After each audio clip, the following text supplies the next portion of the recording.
What's up, brewheads? Welcome to another Brewthirty, where I drink a beer and pair it with a toy.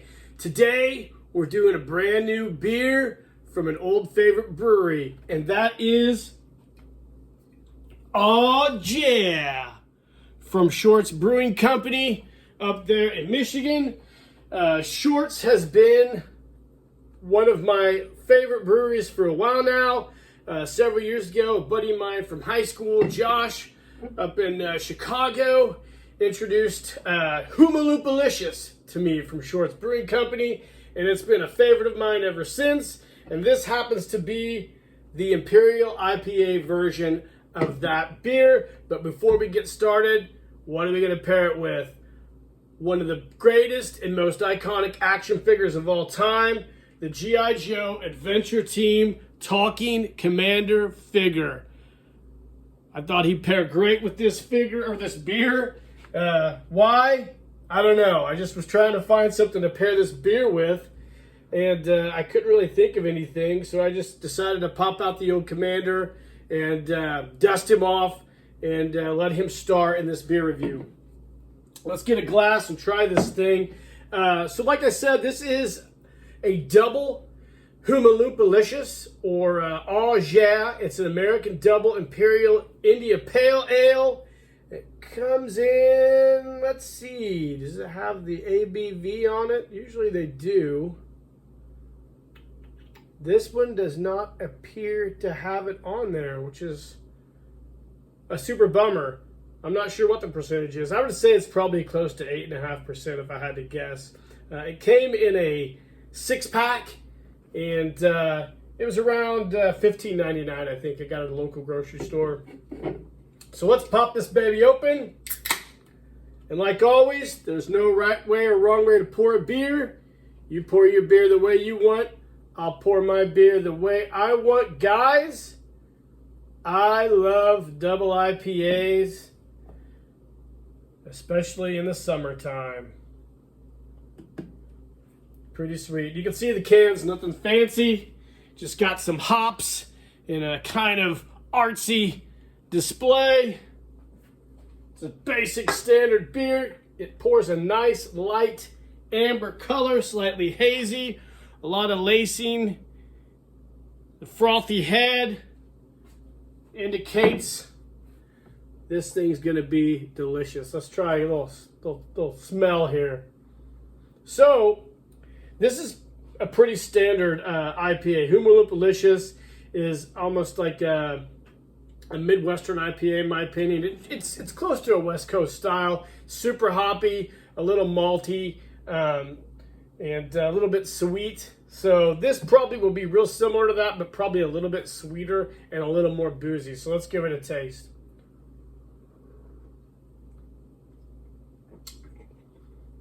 Yep, exactly what I thought it would taste like.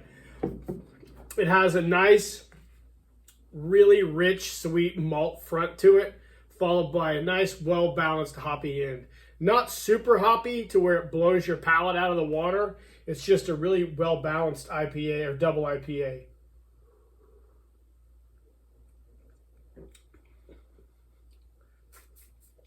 Not super boozy, but definitely super sweet. If I had to compare this to something, it's real similar to like a Hop Slam without the really sweet honey flavor. I'd say this is probably 8.5, 9 to 10%. I should have looked it up beforehand. Maybe I should start doing that with all these beer reviews, just kind of looking this stuff up and getting a little more professional. Nah, I'm not going to do that. I don't have time for that shit, actually. I just do these off the cuff because I enjoy drinking beer and I enjoy talking about it. This is great. I could probably drink a couple of these and that would be it for me. I would probably be pretty woozy after 2 of these. And they're a little bit heavy too, so you definitely don't want to pair this with a meal. It would be good with a slice of New York style pizza though, just like a smaller one. But I love this. This is a great beer. I will probably end up buying this again. That's the hardest part right now for me. There's so many good double IPAs coming out. Stone and Joy by July 4th will be out soon, which is a double.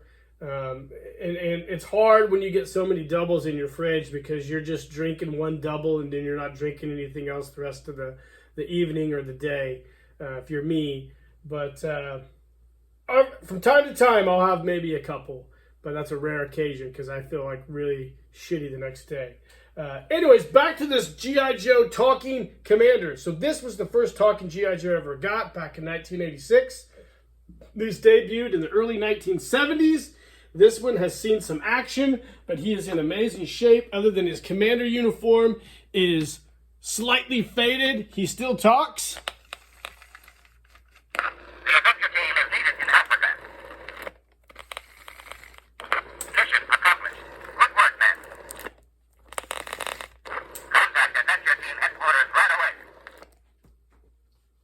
Fucking dope. I love the G.I. Joe talking land commander. He is one of the best figures ever made. The best G.I. Joe line ever made is the G.I. Joe Adventure Team that ran from 1970 up to 1976. There's no line better than that. All you dorks who like Real American Hero and are currently fighting with each other, having the world's longest dick contest over Real American Hero stuff, you're cracking me up, man. There's only one great G.I. Joe line. That's the Adventure Team, and I think it's basically been well established. I just love the Adventure Team about as much as probably more than I love beer, guys. So I hope you enjoyed this beer review. It's awesome. The G.I. Joe Talking Land Commander is awesome. And until next time, guys, cheers.